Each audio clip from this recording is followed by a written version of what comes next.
Mesdames et messieurs, bonsoir et bienvenue à Chemin Critique. Cette émission qui commence avec des chiffres parce que nous allons aujourd'hui parler un peu chiffres et voir comment, au travers de cette connaissance des chiffres, nous pouvons avoir un chemin vers l'avenir. Les chiffres, c'est lesquels? On parle aujourd'hui approximativement de 100 millions d'habitants dans un territoire de 2 445 000 km² et on parle de 14 millions pour une ville de Kinshasa. Et dans tous les deux espaces, le pays et la capitale, on parle de plus de 80% de chômage. C'est-à-dire des jeunes en âge de travailler n'ont pas d'emploi. On parle aussi donc du développement exponentiel de la débrouillardise. On parle donc aussi de l'explosion de la pauvreté. Ces chiffres, nous les connaissons, on nous les impose. Est-ce que sont-ils de la fatalité? Nous disons non, il est moyen de changer la courbe de ces chiffres parce qu'ils ne sont pas une décision, c'est une conséquence d'une situation. Alors si on veut la changer, on va à l'origine. Comment donner de l'emploi aux jeunes? Il faut en créer. Et comment créer de l'emploi? Il faut qu'il y ait des entreprises. Et comment mettre des entreprises en place? Il faut qu'il y ait des entrepreneurs. Voilà. Pour que l'entreprise arrive, il faut qu'il y ait des entrepreneurs. C'est donc il faut qu'il dote le pays d'une culture entrepreneuriale. Chacun de nous est capable, où il est, quels que soient les niveaux de formation, quels que soient les niveaux de compétences, peut mettre en place une unité de production, donc une entreprise. Il sera d'abord lui-même son propre agent, ensuite il peut engager d'autres personnes. Cette idée qui paraît simpliste est au cœur d'une véritable révolution depuis quelques mois dans notre pays.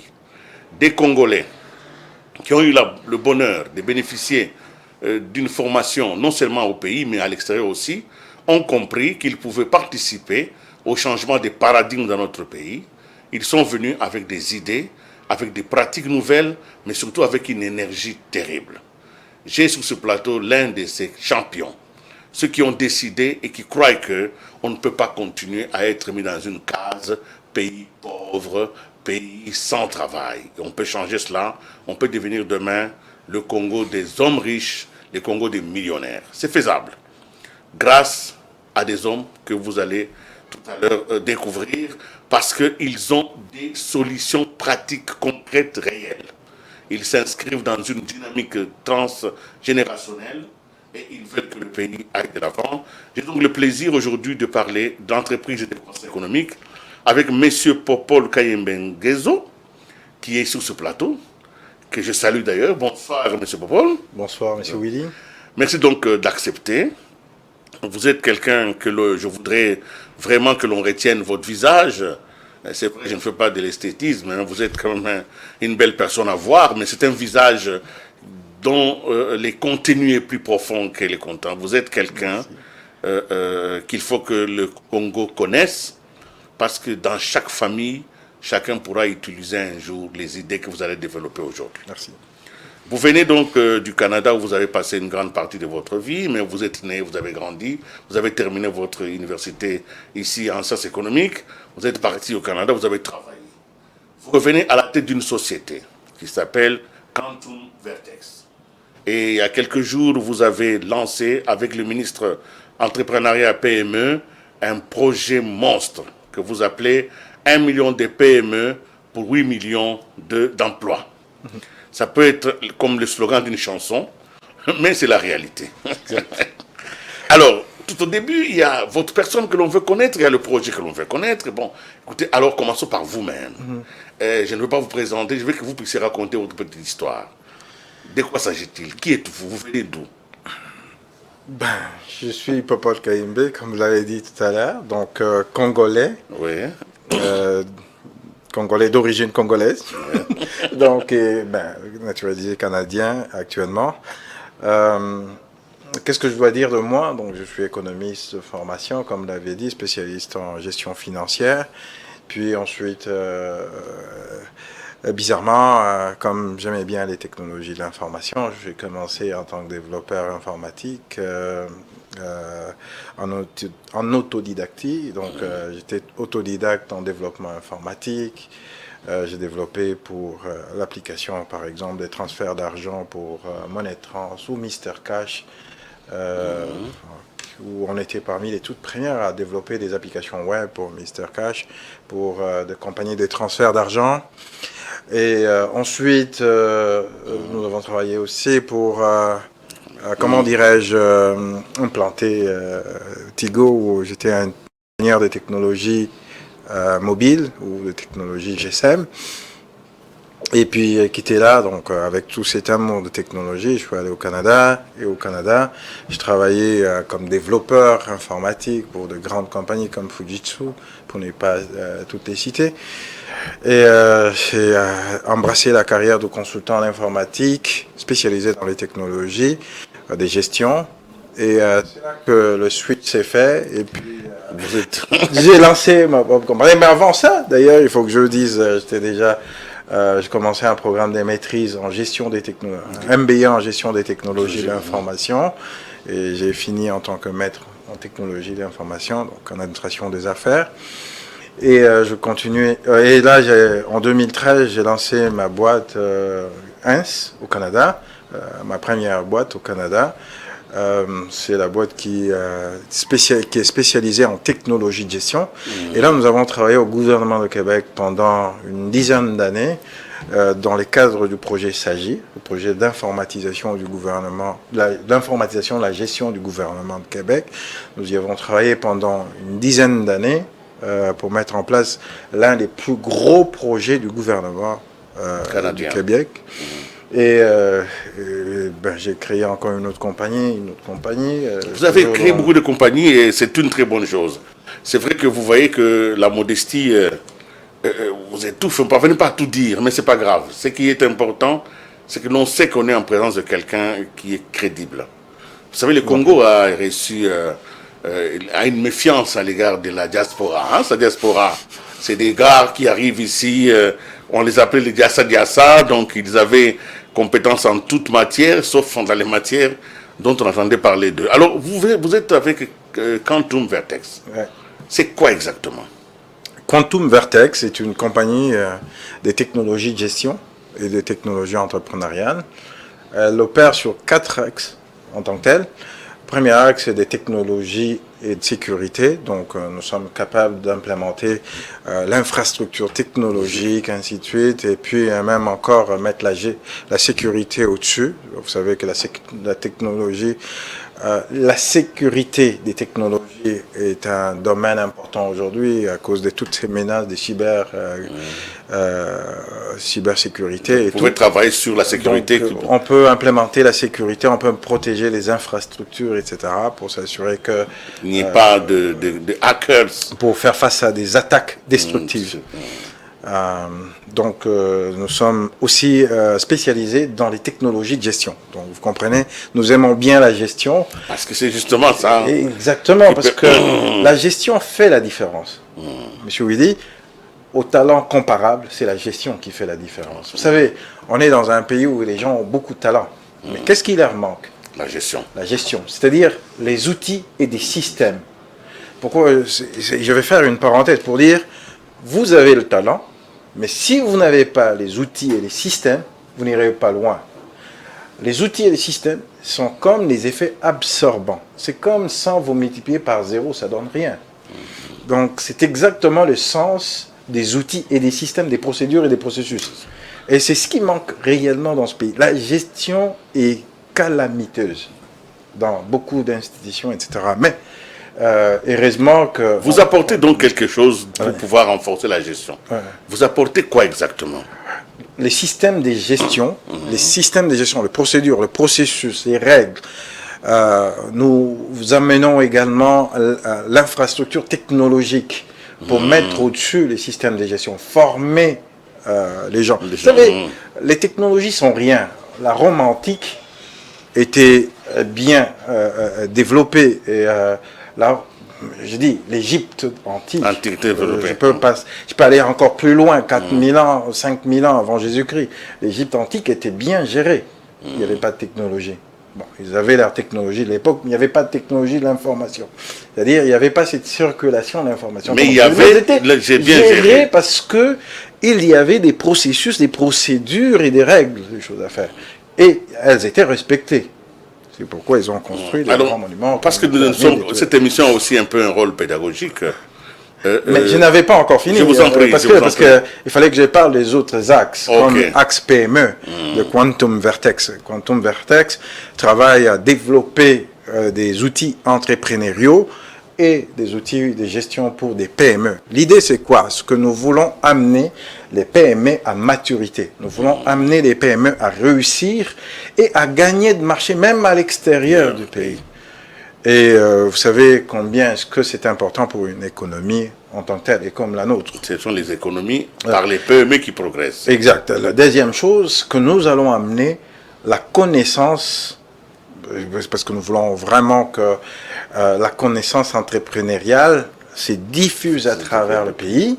Nous allons amener une université entrepreneuriale. Donc, avec Quantum University, ce sont les 4 axes majeurs, technologie et sécurité, PME, les ERP, les systèmes de gestion intégrés, les CRM et tout le reste, et également l'université la formation.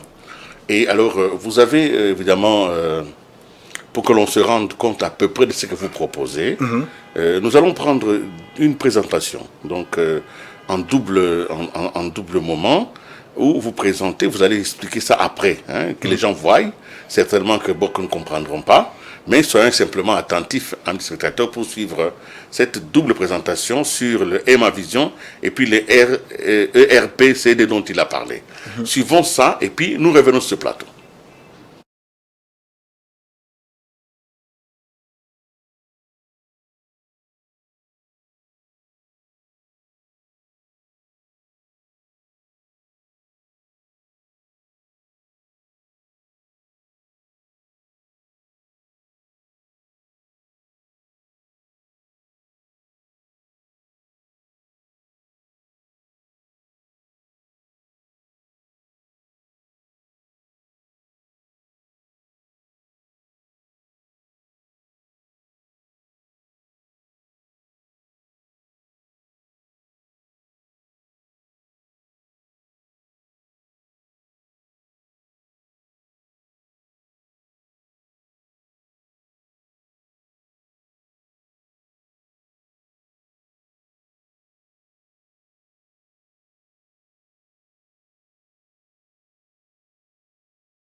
Voilà, premier élément, EMAVision. Vous voyez, ça coule de soi. Mais j'ai l'impression qu'il y a une construction, il y a une intelligence puissante derrière ça. Alors, vous qui êtes derrière toute cette question, de quoi s'agit-il? Et ma vision s'inscrit dans le cadre de notre premier pilier dans l'entrepreneuriat, donc c'est Quantum Entrepreneuriat et PME, donc s'inscrit dans le cadre de l'information et de la formation. Donc nous voulons que l'entrepreneur soit bien informé et soit bien formé.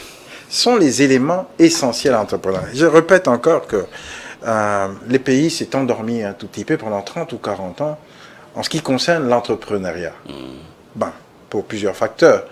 Parce que l'entrepreneuriat n'était pas enseigné en tant que tel, alors que l'entrepreneuriat les gens ici, évolué énormément. Les gens étudiaient pour aller à l'administration publique, étudier pour aller être engagés dans des entreprises établies qui sont généralement des entreprises à gros capitaux extérieurs. Donc, il n'y avait pas vraiment d'entrepreneurs. Effectivement, l'État-providence, on nous a aussi laissé croire que l'État était la mère qui nous portait, la mère providentielle, etc., qui nous donnerait l'emploi, qui nous donnerait tout ce qui va avec. Mais en réalité, c'est la classe entrepreneuriale qui doit continuer le processus de la création de valeur et de création de richesses. Absolument. Malheureusement, cette classe entrepreneuriale n'a pas été suffisamment portée par l'enseignement des outils entrepreneuriaux.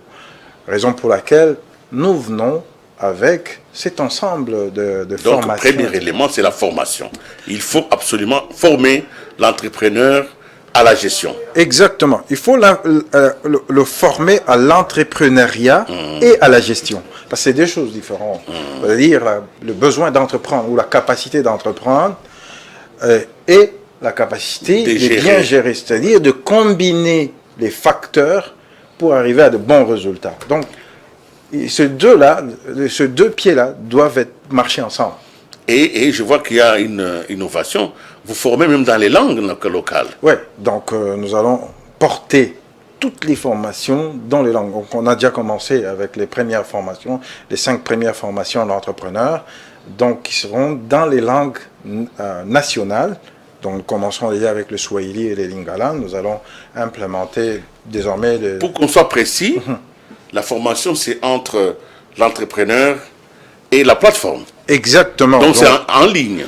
Premièrement, nous partons avec des formations en ligne. Nous allons le compléter plus tard avec des centres de formation, des centres des PME où les gens pourront se former là-bas sur place.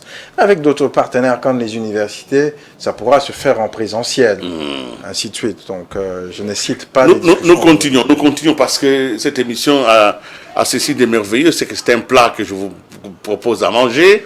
Vous sentez qu'il y a un mélange de technologie, un mélange de beauté. Quand les choses deviennent simples, c'est qu'elles sont réelles. La simplicité, c'est ça même, la qualité de la grandeur. Nous allons donc faire une deuxième présentation.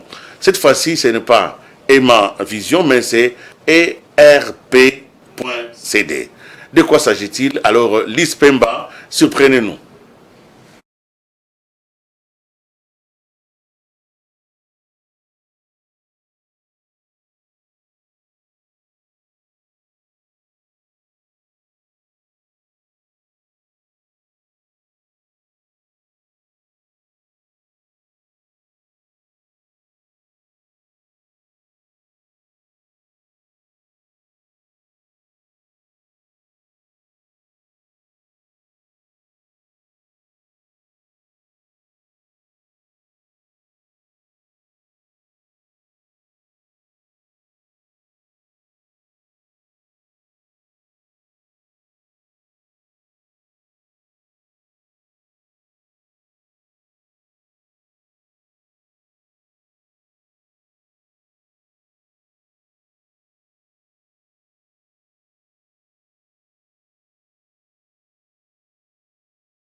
Voilà, nous venons de franchir un deuxième niveau dans la gestion de l'obstacle de l'entreprise. Donc là, c'est la gestion. Exact. Et qu'est-ce que vous donnez comme facilité directement?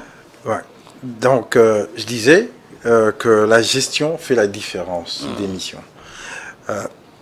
Les entreprises ont leur mission, c'est-à-dire le cordonnier vend les chaussures, et produit des chaussures, il vend les chaussures. Les maroquiniers produisent des sacs, etc. Et puis vendent les sacs, ainsi de suite. Le boulanger fait les pains. Le boulanger fait les pains, etc. Ils ont leur mission, leur métier.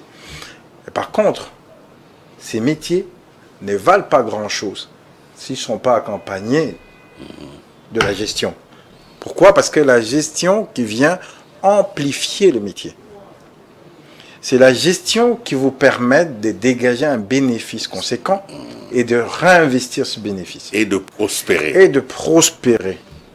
Si vous avez une mauvaise gestion, et c'est la gestion qui vous libère, qui libère vos finances, parce que la gestion vous permet, par exemple, de pouvoir contracter ou de pouvoir vous endetter, ou de pouvoir passer à la banque, recevoir des financements. Vous avez une gestion claire. Parce que vous avez une gestion claire. Si vous avez une comptabilité créatrice, comme on dit, vous arrivez à la fin, là, vous commencez à bouger les chiffres, vous commencez à jouer avec le chiffre, ben, vous ne pouvez pas berner tout le monde. Vous ne pouvez pas passer par les mailles du filet, ne vous en faites pas.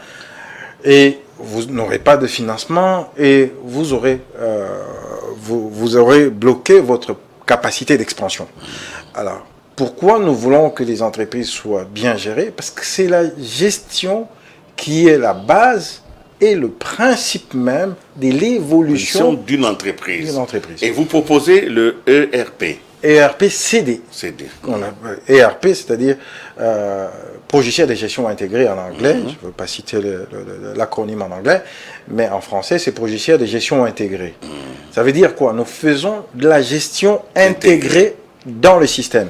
Vous n'avez pas besoin d'avoir un système de gestion de ressources humaines à côté, un autre système de gestion. Non, vous gérez tout dans les logiciels. Dans le logiciel. Ça vous permet de dégager des marges, de savoir ce qu'il faut faire. Et de faciliter entre la gestion de matières, la gestion des finances, et la gestion. Vous ne sortez pas pour aller dans un autre système. Vous êtes toujours dans le même système. Et ça vous facilite la tâche. La gestion intégrée, on en parle depuis 30 ans. Mais ici au Congo, on essaye de pousser encore pour que les entreprises comprennent et que les entrepreneurs comprennent. Alors, ce jour-là, les PME qui sont arrivés au Grand Hôtel avaient suivi tout ça. Vous avez déjà expliqué tout ça au gouvernement. Oui, effectivement. Le gouvernement, lui, est partie prenante. Nous avons fait un travail d'atelier avec des acteurs techniques du ministère de l'EPME. Et nous avons présenté toutes les plateformes et nous avons navigué là-dessus. Nous avons même conclu les ateliers, ce qui a fait que nous sommes arrivés même jusqu'au partenariat avec les ministères de l'EPME, c'est-à-dire les produits ont été validés en amont. Donc ce sont des produits qui sont maintenant disponibles, qui peuvent donc être déjà opérationnels. Ils sont disponibles, opérationnels, ils sont en ligne, donc vous pouvez aller sur erp.cd et créer votre compte et commencer à bénéficier des services. Votre entreprise. Donc ce soir déjà, ceux qui ont des entreprises comme nous ici à Géopolis, si nous voulons bien gérer notre propre maison, il nous faut aller sur ERP. Donc ceux qui gèrent la comptabilité ici, c'est le moment, c'est un ordre en direct que je donne pour que nous puissions aussi passer quand même à bénéficier de cette créativité. Nous continuons ce voyage dans l'innovation parce qu'en réalité, M. Popo Kayembe, vous pouvez dire beaucoup de choses, mais vous en donnez encore davantage. Donc aujourd'hui, regardons ce que vous donnez. Vous direz des choses plus tard. Nous continuons donc après le ERP, donc la gestion logicielle intégrée. Maintenant, vous avez proposé encore comment créer les PME. Comment on crée une PME? Parce que tout ça, c'est compliqué. Je sais que Giscard, notre opérateur de prise de vue, est très intéressé parce qu'il veut ajouter à ses ressources ici d'autres ressources. Il a des idées, mais il ne sait pas comment faire. Alors nous allons suivre encore cette présentation pour la création des PME. Suivons.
Nous revenons sur ce plateau, M. Paul Kayembe. Là, c'est vraiment un petit problème.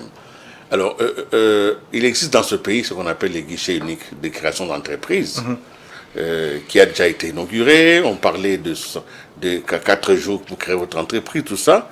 Alors, quel est d'abord le parallélisme fait entre les guichets uniques et la présentation de votre plateforme? Quel est le lien? Ben, premièrement, avant que la personne se rende au guichet unique, il faut qu'il constitue un dossier. Okay. Et la constitution de ce dossier, pour les PME, est un gap important. C'est un coût d'opportunité élevé parce qu'il faut avoir un statut, il faut avoir tous les documents nécessaires à la constitution, c'est-à-dire les certificats de propriété de l'entreprise, et puis vous avez encore des autorisations à accorder, la nomination du dirigeant de l'entreprise. Vous avez tous ces documents-là, et pour produire tout ça, vous devez vous rendre auprès d'un cabinet qui vous facture très cher, et souvent pour les PME qui n'ont pas de moyens. Et pour les PME qui n'ont pas de moyens, alors qu'est-ce qu'ils font? Ils prennent un raccourci, téléchargent de documents qui se retrouvent sur Internet, essayent de rafistoler quelque chose et déposer le dossier avec tous les risques. Que ce soit rejeté. Et même encore, de mener l'entreprise dans un risque judiciaire ou juridique. Par exemple, une entreprise qui est mal constituée, dont les statuts n'ont pas été bien faits parce qu'ils ont été ramassés quelque part, ou encore la convention des actionnaires qui n'est pas bien claire, ainsi de suite, et qui pose un problème définitivement aux actionnaires à la longue. Des conflits, ça peut être vraiment un problème. Exact. Donc, nous avons compris cette problématique et nous ne voulons pas que les PME prennent les risques. Et c'est comme ça que nous avons mis en place une plateforme qui est en amont du guichet unique. Mais nous voulons aussi que la validation de tous ces documents se fasse en ligne et se fasse directement sur Internet pour plus de facilité. Donc pour le moment, si je comprends bien, pour le moment, la plateforme ici n'exclut pas la démarche au niveau du guichet unique. Non, non, pas du tout. Vous prenez simplement ce que vous avez perçu, parce qu'on vous a... C'est en fait une aide à la mise en place des documents. Exact. Vous aidez les documents, c'est un peu comme si tu allais voir un avocat. Exact. Ok. Et puis, mais c'est pas gratuit non plus, hein?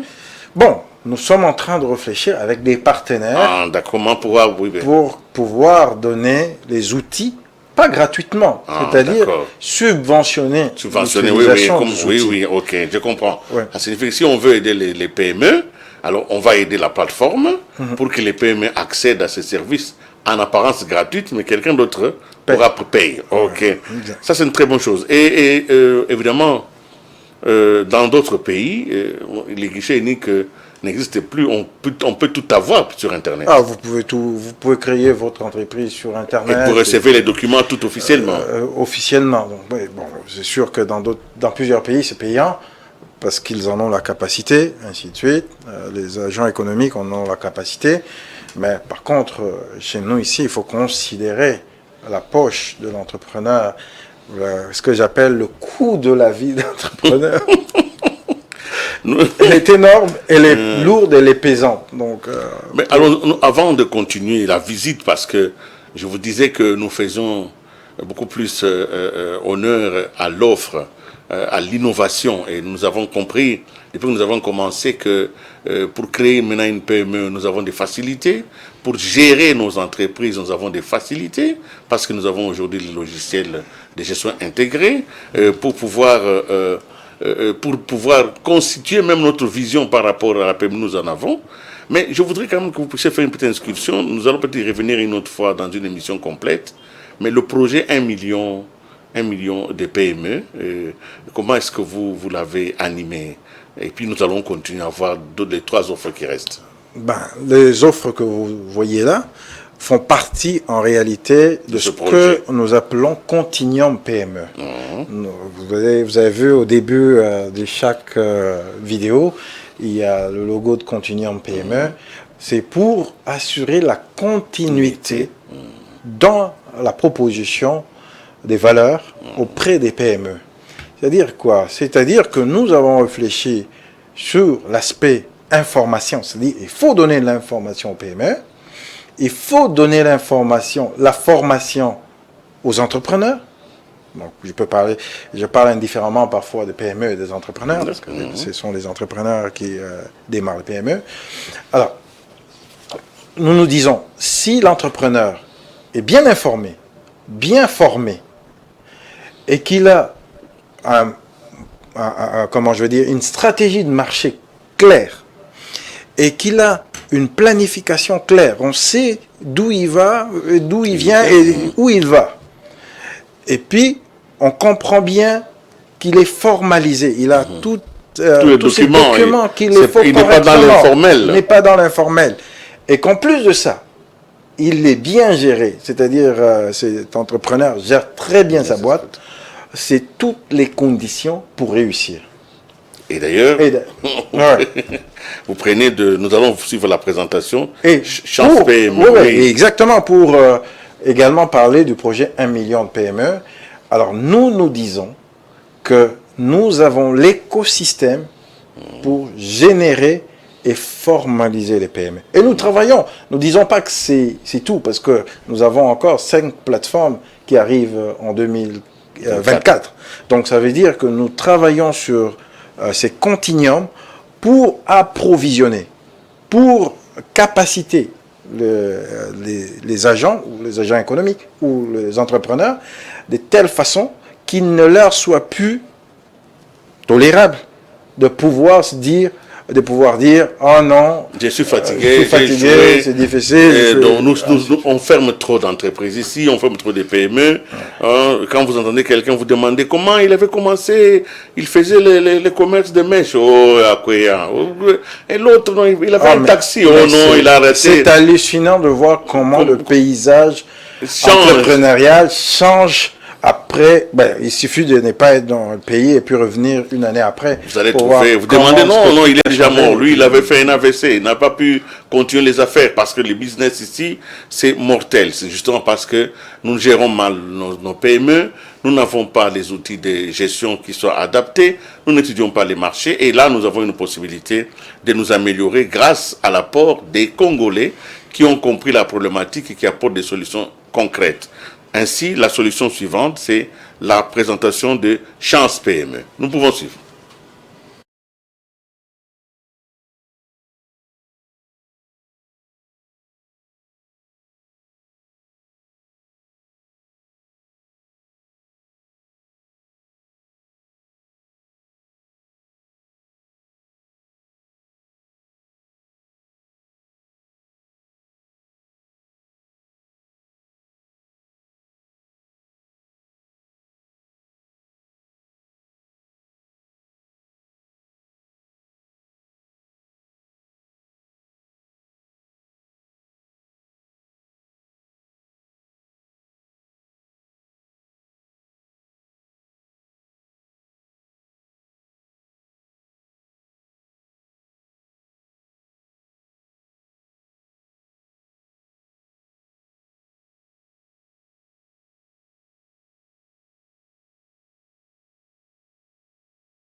Voilà la beauté du texte, des belles images. Vous pouvez croire que ça se passe à l'extérieur. Non, c'est au Congo, c'est maintenant, c'est ici. Vous pouvez donc accéder vous aussi à toutes ces facilités.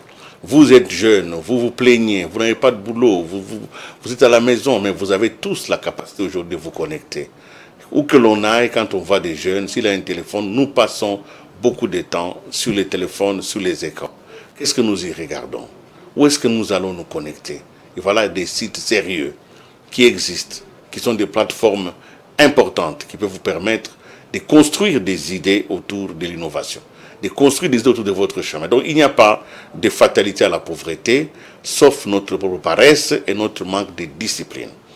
Monsieur Popol Kayembe, content vraiment de voir cela, parce qu'en réalité, avec cette plateforme, vous permettez à ceux qui cherchent quels sont les appels d'offres, ils peuvent entrer. Ils peuvent donc voir, on a besoin d'un menuisier à Kitambo pour faire 50 bancs. Moi, je suis un menuisier. Je peux donc souscrire. Et cela, c'est en temps réel, si je comprends bien. Exactement. En réalité, on a voulu tacler un problème. Oui. Lequel? Je m'aimerais bien peut-être l'expliquer en lingala. Bon. Parlez en lingala. On fera peut-être des parlez en lingala nationales. Parlez un tout. Moi, le mien n'est pas très fort, mais parlez quand même en lingala un peu. J'espère. Bon. Un Mundele, c'est bien parler en lingala. Non. Qu'est-ce que je voulais dire par là? Je veux dire que le problème au Congo d'opportunité est un sérieux problème. Dans tout le pays du monde, les opportunités sont gagnées en majorité par les entreprises du pays. Donc quand il y a un problème à régler, c'est d'abord une entreprise du pays qui gagne. En majorité, oui. C'est les entreprises du pays qui gagnent. L'entrepreneuriat s'est fait autour de 40 km environ de l'entreprise. Et comment expliquer que les appels d'offres qu'il y a au Congo sont en majorité gagnés par des entreprises étrangères? Il faut continuer à se poser la question. Or, nous savons que l'entrepreneur est celui qui convertit les opportunités. Il découvre l'opportunité, saisit l'opportunité et convertit l'opportunité. S'il n'y a pas d'opportunité, l'entrepreneuriat c'est meurt. Donc, il faut ramener les opportunités aux entrepreneurs. En d'autres termes, il faut leur donner le moyen d'être informés des opportunités et de leur faciliter la tâche pour qu'ils accèdent à ces opportunités, pour qu'ils gagnent de ces opportunités. Et c'est tout le travail que nous faisons là, c'est pour aller les chercher, c'est pour leur dire que vous avez le droit de gagner ce marché, parce que... Il faut souscrire, il faut entrer dans la compétition. Ce que je ne veux pas dire, c'est que ça ne doit être réservé qu'aux Congolais. Non, je ne dis pas ça. Je dis que l'entrepreneuriat est généralement l'entrepreneuriat local. C'est dans l'endroit où... Et l'hypertrophie qui fait que, ou l'extraversion qui fait que les opportunités de ces pays sont en majorité gagnées par les entreprises étrangères, est une situation préoccupante. Ça veut dire quoi? Ça veut dire plusieurs entreprises ou entrepreneurs ne sont pas formés à gagner le marché. Donc, pour concourir, il faut être formé. Il faut être formé. Il faut savoir comment on dépose un appel d'offres. Et c'est comme ça que dans cette plateforme, nous allons les porter pour qu'ils sachent comment on répond à un appel d'offres, comment on soumissionne à un appel d'offres, comment les analystes ou les évaluateurs évaluent un appel d'offres. Il faut qu'ils le sachent pour pas qu'ils soient tout le temps rejetés. Vous voyez ce que je veux dire? Donc, c'est pour apporter aux entrepreneurs les occasions de réussite, les occasions de profit, les opportunités. Et nous scannons tout le web pour aller chercher ces opportunités et les ramener à leur disposition, les notifier. Voilà, on cherche tel endroit, il y a tel marché, tel marché, exact. Tel marché. Et ça ne se cache pas. On va les préparer aussi à réussir de marché. Et nous allons vérifier toutes les conditions de marché, parce que la situation actuelle est préoccupante. Parce que les conditions de marché d'accès aux appels d'offres sont exclusives. Les conditions sont exclusives dans la mesure où elle exclut déjà une grande partie des PME. Et puis, bon, si c'est exclusif de cette façon-là, c'est exclusif, mettez-vous ensemble, construisez des consortiums, faites des propositions groupées, mettez-vous ensemble. C'est toutes ces techniques-là que nous voulons amener aux entrepreneurs pour qu'ils arrivent à gagner le marché dans leur propre pays. Vous avez donc, j'ai vu dans le début de ce spot-là, le terme continuum.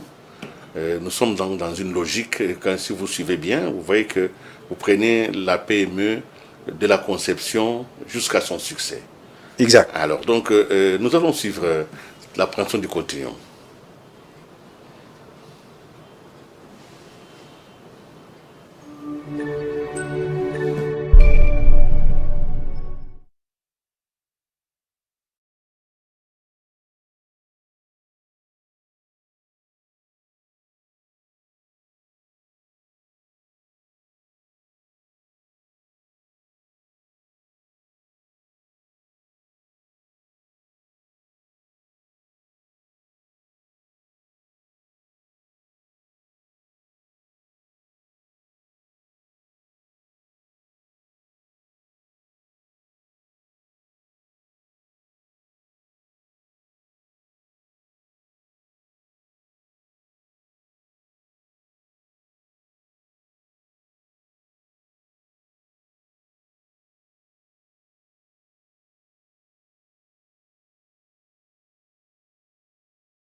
C'est pour le KMB, on dirait un rêve. Hein. Quand on suit ça, on se dit, mais est-ce que c'est possible? Et pourtant, c'est vrai. C'est maintenant, ce n'est plus d'hier, ce n'est pas dans 10 ans. Vous l'avez amené là. Vous avez amené cette offre au pays. Et vous êtes là, devant moi, serein. C'est parce que vous vous rendez compte du pas géant que vous voulez faire passer notre pays d'un point à un autre. C'est parce que vous vous rendez compte de la révolution, en fait. Oui, évidemment, la RDC est un grand pays. C'est 100 millions d'habitants. Ce pays va être la 4e population mondiale en 2035. Et 2035, c'est bientôt. Donc, nous aurons environ 200 millions d'habitants. Nous avons besoin d'un entrepreneuriat dynamique, d'un entrepreneuriat solide, capable de nourrir toute cette masse. Autrement, c'est l'hécatombe. Vous connaissez tous la dynamique entre les structures, ainsi de suite, et la démographie. Donc, vous comprenez qu'il faut que l'entrepreneuriat reprenne sa place pour créer des richesses. Il nous faudra à peu près, pour 200 millions d'habitants, combien de PME? Actuellement déjà, si l'on prend le Nigeria qui a une taille comparable, c'est-à-dire dont la population est presque au double de notre population, donc il nous faudra environ 18 millions de PME. 18 millions de PME. Vous vous rendez compte, le gap est important. Nous avons moins de 100 000 PME. Formalisées. Formalisées, mais on parle de 500 000 environ, 560 000 environ d'entreprises informelles. Donc on ne sait pas. On n'a pas encore atteint même pas 1 million. Et c'est un problème sérieux. Et tout notre sous-développement s'explique. Nos difficultés s'expliquent. Parce que l'entreprise n'est pas mise en place. Donc, nous avons passé 80% de notre temps actuel avec vous pour parler de l'entreprise. Parce que c'est ce qui manque le plus. Alors, vous avez évoqué quelques éléments de la croissance. Parce que si ces entreprises se mettent en jeu, si l'écosystème est prospère, la croissance devient inévitable. Exact. Vous avez totalement raison. Oui. Ce sont les entreprises qui font ce que... Les entrepreneurs qui font ce que Schumpeter disait, création destructive. Donc, cette remise en cause perpétuelle et cette capacité d'aller chercher l'innovation et la création. Et ce sont les entrepreneurs qui amènent ça. S'il n'y avait pas des entrepreneurs, on serait encore à l'économie de la cueillette, de la chasse, ainsi de suite. Vous voyez, ce sont ces gens-là qui nous ont libérés de cette économie primaire. Ce soir, vous avez été suivi par beaucoup de gens. Et si vous aviez un message à adresser d'abord aux autorités du pays, et ensuite aux entrepreneurs et beaucoup plus aux jeunes qui ne font rien, vous pourriez parler de quelle manière?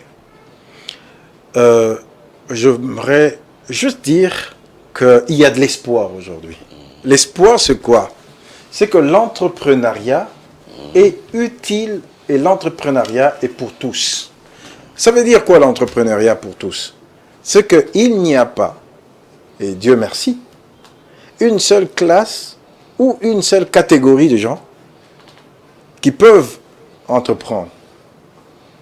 Tous. Tous, les chèques dans la rue, vous voyez comment ils entreprennent. Allez sur le boulevard ici, sortez juste sur le boulevard ici, vous allez voir comment ils entreprennent.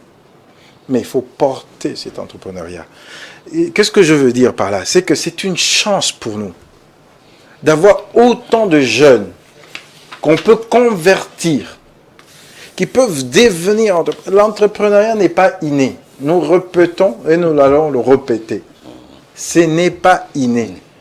Et l'entrepreneuriat, ce n'est pas mythique comme on le voit avec Bill Gates, Mark Zuckerberg et consorts, Jeff Bezos. Non, il n'est pas mythique. Tout le monde. Et les études nous ont même démontré que ce sont parce qu'ils ont des doctorats et des licences, etc., qui entreprennent. Non. Parce que ceux-là ont tellement peur du risque, etc., parce qu'ils savent l'appréhender. Mais ceux qui créent les entreprises sont ceux qui sont en contact avec le milieu. Ceux qui comprennent le problème des sociétés. Et ceux qui imaginent sur comment répondre à ces problèmes des sociétés. Ce sont ceux-là. Et c'est une chance pour nous. Nous avons énormément des bras entrepreneuriaux. Et nous pouvons utiliser ces bras-là Pour entreprendre. pour entreprendre, monter des structures pérennes, des entreprises puissantes. Que les autorités nous fassent confiance. Merci beaucoup au ministre de l'EPME, M. Désiré Nzinga et toute son équipe qui nous ont fait confiance, et aussi certaines agences qui nous ont fait confiance. Il y a des partenaires privés qui nous font confiance, qui continuent à nous faire confiance. Nous sommes dans une logique de faire jaillir l'entrepreneuriat. Et c'est tout ce qu'il y a dans nos têtes. Nous nous réveillons le matin, nous nous couchons le soir, nous n'avons qu'une idée: développer l'entrepreneuriat congolais. Et nous sommes ouverts à tous les partenaires qui veulent faire cette démarche avec nous. Pour dire, l'entrepreneuriat est possible et disponible pour tous. Et le Congo a beaucoup de chance aujourd'hui pour déployer un autre type d'entrepreneuriat. Nous sommes à l'ère de l'industrie 4.0. Et qui est beaucoup plus complexe. Donc nous ne devons pas baisser les bras. Nous devons y travailler. Et c'est pourquoi je convie des partenaires pour que nous puissions travailler ensemble dans une synergie qui nous permette de pousser la roue vers l'avant. Donc merci aux acteurs qui nous ont fait confiance jusque-là. Merci à vous aussi, merci, à la presse. Merci M. Popol Kayembe. Merci d'avoir accepté d'abord de venir partager, parce que le sens du partage, c'est même ça qui fait le sens de l'humanité. Merci surtout du haut de vos connaissances, vous avez accepté de rentrer, de toucher le cambouis, de palper la misère de cette population et de savoir qu'elle n'est pas fatale, qu'il est possible de renverser la tendance, comme nous l'avons dit au début. Merci surtout de cette générosité, mais surtout aussi de ne vous découragez pas, parce qu'aujourd'hui, vous portez sur vous un très grand fardeau. Nous devons traverser cette rivière de la pauvreté vers la prospérité. Il faut du travail. Les changements ne peuvent venir que du travail. Le travail, c'est l'entrepreneuriat, c'est l'entreprise. Mesdames et messieurs, je vous remercie, vous qui avez suivi ce soir cette émission. Elle m'a beaucoup ému parce que je connais notre situation en tant que nation, je connais les désespoirs dans les familles, je connais combien les gens, pour ne pas entreprendre, se cachent. Peut-être c'est bien de prier, mais il faut de temps en temps aussi sortir dehors, couper les bois, aller à la forêt, chercher ce qui est important pour les autres. C'est ça aussi entreprendre. Ne désespérez pas, demain sera meilleur que hier en tout cas, mais ça passera par le travail et par l'entreprise. Au revoir et à la prochaine. Au revoir. Merci beaucoup. Merci.